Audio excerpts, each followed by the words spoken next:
Bonjour tout le monde, dans ma précédente vidéo, peut-on se passer de la voiture en France, j'ai reçu de nombreux commentaires me disant que non, c'était pas possible, en particulier en banlieue et pour les trajets interurbains. Et ce, faute d'alternative. Et vous avez raison. Aujourd'hui, je vous propose donc d'aller filmer ce type d'itinéraire à vélo pour voir à quoi ça ressemble, quels sont les blocages et solutions qui peuvent être mises en place par les villes pour permettre de limiter cette dépendance à la voiture. Oh, des animaux! Incroyable! Alors désolé, je suis un Parisien, faut me comprendre.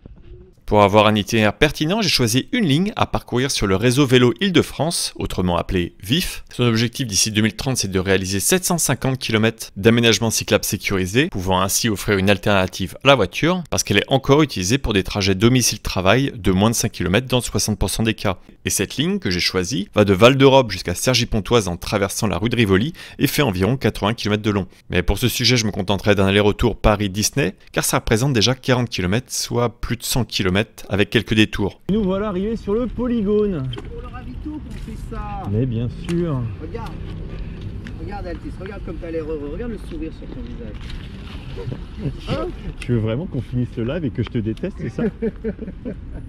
On fait un tour et c'est promis, on s'en va. Hein. Ça va, on a fait que 80 km, on peut bien se faire un tour de polygone. On est à 80 km là? Mais non.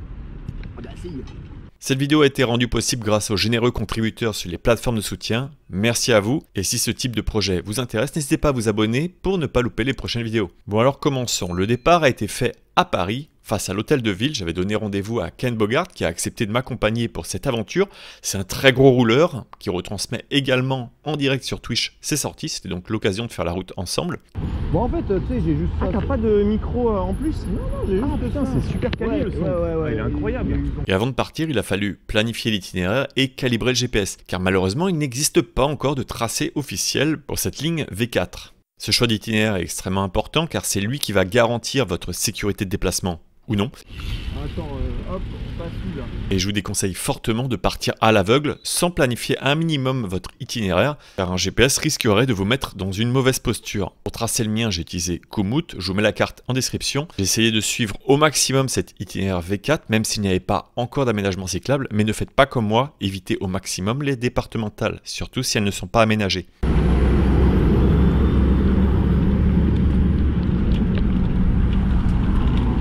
De la route. Cette première étape met en avant la faiblesse du réseau cyclable actuel. Il manque pas mal de continuité et il est très mal indiqué. Non mais comme tu vois, l'itinéraire est zéro indiqué, hein. C'est démerde-toi. Ah ouais? C'est d'ailleurs ici qu'on a perdu la trace pour la première fois, à Nogent-sur-Marne. Malheureusement, dans cette ville, il n'y a pas de vraie solution de déplacement sécurisée pour les cyclistes, à part les bords de Marne, qu'on s'est résolu à prendre pour le retour, même si le partage de la chaussée reste compliqué entre les usagers. Idéalement, comme le souligne Ken Bogard, les itinéraires doivent être indiqués clairement. J'ai fait la Vélocénie, j'ai fait la vélo maritime, j'ai fait la Garona. C'est indiqué normalement? Tout est indiqué. Franchement, il y a des petits panneaux, c'est trop bien. Le vélo maritime qu'il citait, il a une carte, il est indiqué tout du long avec ce genre de petits panneaux. Et même si les axes ne disposent pas d'aménagement cyclable sécurisé, au moins l'itinéraire lui est clair à suivre. Et ça rajoute aussi un petit côté ludique et chasse au trésor parce que c'est vrai que les panneaux sont pas très gros, un peu planqués à droite à gauche. Et cette solution d'indiquer les itinéraires cyclables est aussi développée aux Pays-Bas et en Wallonie. En fait, aux Pays-Bas, vous avez des systèmes de nœuds pour vous déplacer. Et quand vous allez à certaines directions, vous mémorisez les points de passage que vous devez faire. Par exemple, tu dois faire 28, 50, 32. Allez, c'est parti, on commence avec le premier numéro de ce soir, le 32. En Île-de-France, ce genre de panneaux reste rare. Ils sont principalement cantonnés sur les itinéraires de vélo-tourisme, mais pas du tout mis en avant sur ce type de réseau. Et à Paris, ils sont tellement illisibles que j'imagine qu'un grand nombre de cyclistes a dû passer à côté sans même savoir que ça leur était destiné. Il est tellement petit qu'il faut s'arrêter pour pouvoir l'apprécier et il n'y a même pas d'information pour vous dire où vous êtes. C'est purement un artefact décoratif le truc. Et pourtant, ce panneau a été mis en place suite à une excellente campagne d'affichage proposée par l'association Paris en Selle qui mettait justement en valeur l'itinéraire cyclable grâce à des panneaux de signalétique clairs et un marquage au sol qui permettent de montrer l'identité de la ligne. Et j'ai vraiment beaucoup de mal à comprendre pourquoi Paris et les autres villes en Île-de-France n'arrivent pas à reprendre cette idée simple. Mais j'ai une bonne nouvelle, c'est qu'en épluchant la documentation du projet, j'ai pu voir qu'une signalisation spécifique était prévue, avec des panneaux et même un marquage au sol dédié, permettant ainsi de guider les cyclistes. Ça serait parfait et j'ai hâte de voir ça en place. Ah ça y est, ils ont même marqué l'itinéraire là. Ouais, voilà. direction Marne-la-Vallée. C'est voilà. ça. Bon, maintenant qu'on est parti et sur l'itinéraire, il y a d'autres problèmes que l'on a pu rencontrer, comme des obstacles de type naturel. Car oui, à un moment donné, il faut traverser la Marne. Let's go. Et pour le moment, malheureusement, seules de rares passerelles et ponts permettent de le faire de manière sécurisée. Voilà d'ailleurs une carte avec les différents aménagements cyclables en vert. En orange, c'est quand il faut mettre le pied à terre, qu'il y a des barrières qui vous empêchent de continuer. En rouge, c'est qu'il va falloir porter votre vélo parce qu'il y a des marches. Et en noir, c'est qu'il n'y a rien du tout. Et l'itinéraire cyclable, lui, passe à peu près par là. Donc, il va falloir descendre du vélo à un moment donné. Sauf si vous voulez suivre exactement l'itinéraire et vous devrez passer par une zone gravillonnée. Pour le retour, on n'a pas pris le même itinéraire. On s'est d'ailleurs fait surprendre à cet endroit-là, sur cette départementale, où vraiment avec les camions et autres, on a fini sur le trottoir. Enfin, en toute sincérité, je ne sais même pas si c'est un trottoir ou si c'est une voie verte. Parce qu'à de très nombreuses reprises, on a été encouragé à aller rouler justement sur ce trottoir qui était indiqué comme une voie verte. Et que juste avant ce pont, la piste cyclable est sur le trottoir. Et cette solution est malheureusement la seule qui permet d'offrir un minimum de sécurité pour traverser cette départementale. Ah, il y a une piste là.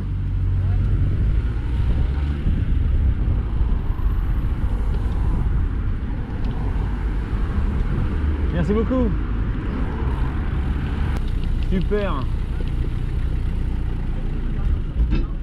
Là, ça. Là, c'est, on est vraiment tranquille pendant un certain temps ici. Ah, bah normalement c'est tout droit. Ouais. En plus de ces différents obstacles naturels, il y a également de nombreuses barrières qui complexifient la circulation des cycles. Et si le vélo est un tant soit peu original comme ce tandem, eh bien ça bloque. Ah, il est compliqué avec un tandem. Là. On est passé à l'aller et on passe pas au retour. On a dû grossir. Et ça sera le même problème sur un vélo cargo, un triporteur ou un vélo qui transporte de la logistique. Tout ça pour limiter les scooters de passer. Et spoiler alerte, ça marche pas. C'est pratique pour les scooters aussi. En fait, j'ai besoin de recharger.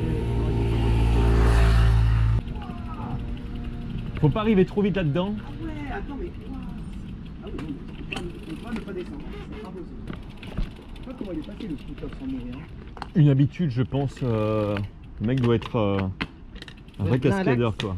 Le CEREMA est d'ailleurs très défavorable à ce type d'aménagement. Il est déconseillé car en installer va créer au final plus de risques et de gêne pour les cyclistes que de bénéfices. Et dans le pire des cas, un drame, il y a une femme de 74 ans qui a perdu la vie suite au choc avec une barrière qui était là pour empêcher aux véhicules motorisés de passer. Il faut donc bien peser le pour et le contre avant d'installer ce type d'aménagement. Certains pourraient penser que la vidéo-verbalisation pourrait être une solution, mais ça a également un coût important pour la collectivité et ça ne résoudra pas le problème avec des véhicules motorisés qui pourront passer sans plaque ou avec des plaques masquées. Le mieux, c'est vraiment d'encourager ces déplacements en vélo et à pied qui, par le nombre, décourageront les autres usagers. Ah, voilà. Ça, on apprécie C'est ça. le moment, c'est le moment. Alors voilà, vous allez regarder un peu le ciel. Dites-moi si vous voyez évidemment des signes. Hop là. Et enfin, on se retrouve avec d'autres points noirs comme des bouts départementales qui n'ont pas réellement d'alternative pour les cyclistes. J'ai l'impression d'avoir crevé tellement c'est pourri la route là. Ah, les gens se rendent pas compte, mais là c'est comme quand tu roules sur la jambe quoi. 2 seconds later. Ça court. Oh merde. C'est mon portable.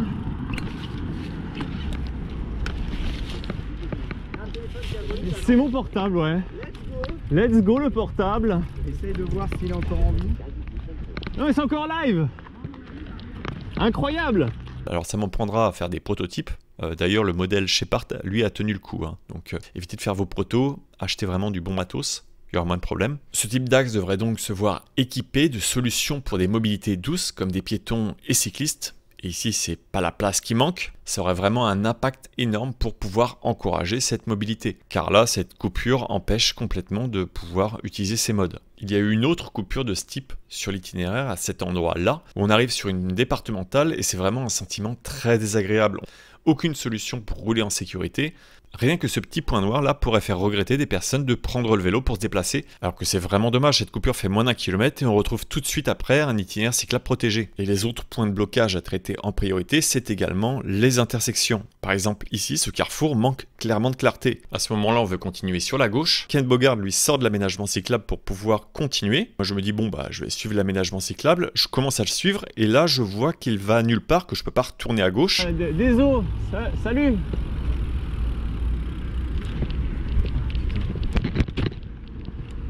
C'est une manière assez originale de prendre le rond-point.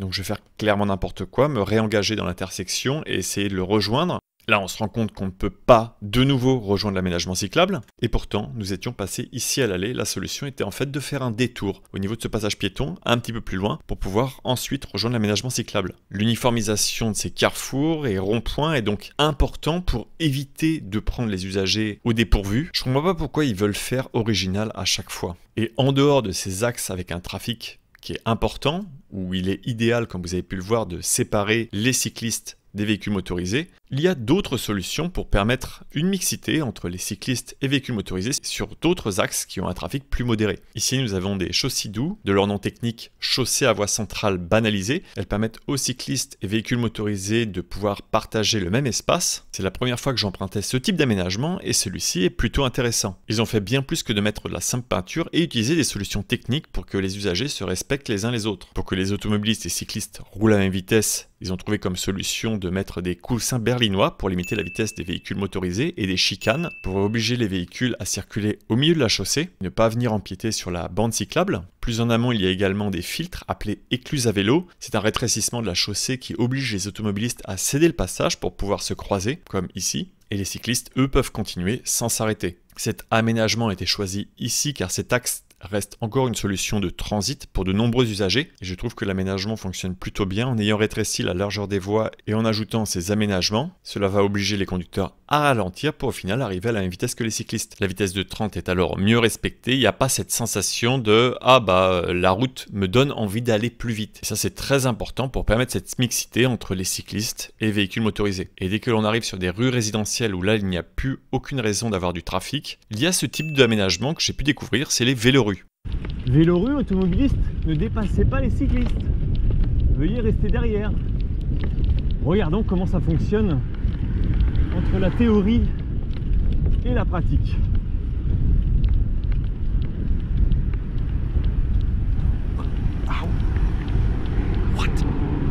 Ça marche bien. Enfin ça c'est ce que dit le panneau parce que la vélorue dans le code de la route, eh bien ça n'existe pas. Et dans les faits, ici ça ne me pose pas de problème d'être dépassé par ce camion. Surtout que la route est large, elle fait presque 6 mètres. Il n'y a pas de stationnement, il y a une bonne visibilité. L'automobilisme double même avec 1,50 m de large. J'ai donc beaucoup de mal à comprendre cette règle de ne pas doubler à cet endroit-là. Au contraire, je préfère avoir l'automobiliste qui passe devant moi plutôt que l'entendre vrombir juste derrière. Surtout quand le dépassement peut se faire en sécurité. C'est d'ailleurs ce que l'on peut voir aux Pays-Bas où ces aménagements existent également et où les automobilistes ont le droit de dépasser les cyclistes. Rue qui est partagée, même l'automobiliste me laisse passer.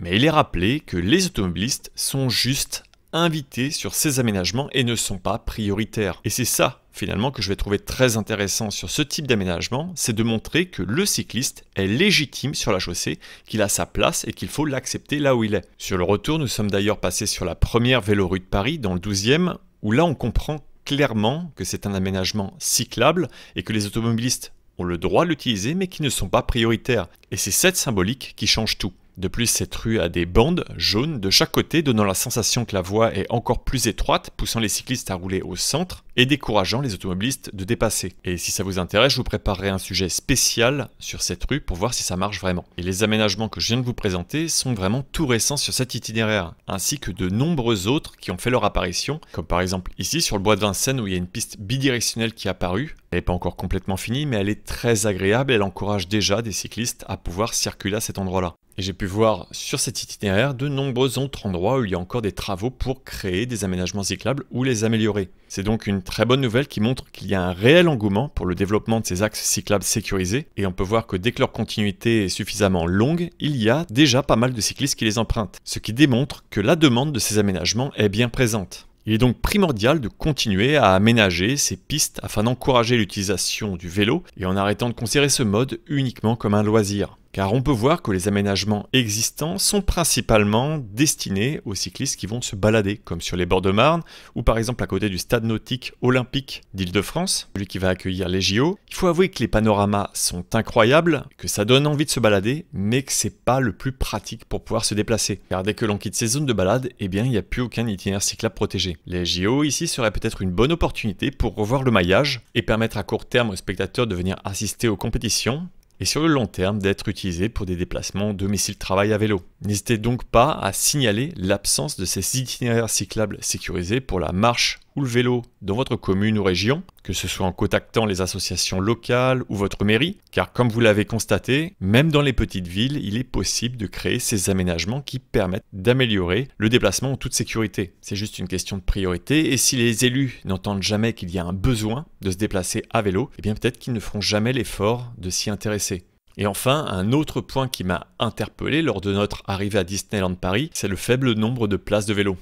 Disneyland Paris, Regardez comme c'est beau. ça y est. Qu'est-ce que c'est beau derrière là, le petit rose là. C'est vraiment trop chouette. Bon là après c'est impossible de passer. Oui, oui, oui. Mais on est d'accord qu'il n'y a aucun endroit où garer un vélo. Hein. Malgré les 40 000 places de stationnement et les 5 héliports, j'ai trouvé que 20 arceaux vélo pour accéder au parc. Ça ne favorise vraiment pas l'utilisation du vélo, que ce soit pour les visiteurs, les employés, ou bien même les clients des grands supermarchés ou restaurants avoisinants, comme nous d'ailleurs quand on allait manger. Heureusement, nous avons eu la chance de trouver un restaurant sympathique qui nous a permis de ranger nos vélos à l'intérieur, faute de place de stationnement. En fin de compte, cet itinéraire s'est avéré très enrichissant. Il met quand même en évidence le besoin d'améliorer ce maillage cyclable interurbain pour encourager l'usage du vélo. Il y a encore trop d'obstacles qui rendent difficiles ces continuités, ce qui pousse finalement de nombreux usagers à préférer encore la voiture. Pour se rendre de Paris à Disney par cette ligne, c'est possible, mais il faut vraiment être motivé. J'espère vraiment que ça va évoluer dans les années à venir. Voilà donc pour la V4 du Vélopolitain. J'espère que vous avez apprécié cette découverte. N'hésitez pas à me faire vos retours et quels seraient les prochains itinéraires qui vous intéresseraient. Si vous êtes curieux de l'itinéraire qu'on a fait, je vous mets en description toutes les informations avec le Strava et également les replays de l'aller et retour. Et d'ailleurs, à propos de retour, merci à Ken Bogard qui m'a accompagné tout le long et prêté main forte avec des relais, parce que j'avoue que pour le retour, moralement et physiquement, c'était compliqué. Je suis pas habitué à faire d'aussi longues distances. Merci également aux abonnés qui sont venus nous rejoindre et qui nous ont aidés sur l'itinéraire. C'était vraiment très sympa de pouvoir rouler avec vous. Et enfin, merci encore aux personnes qui soutiennent mon contenu. Grâce aux plateformes de financement participatif, ça me permet de prendre du temps pour vous présenter ce type de contenu. Il est temps de vous dire à bientôt pour de prochaines vidéos et bonne route. C'est à gauche là le poli, non? Putain, tu fais chier avec ton poli, tu veux vraiment qu'on aille sur le poli là? Ah oui moi ce truc de voiture, d'accord? Il faut qu'on sache qu'il y a une vraie baisse ou pas. C'est pour la science. Allez, pour la science. Je sais pas comment on y va en vrai. Attends, je vais regarder.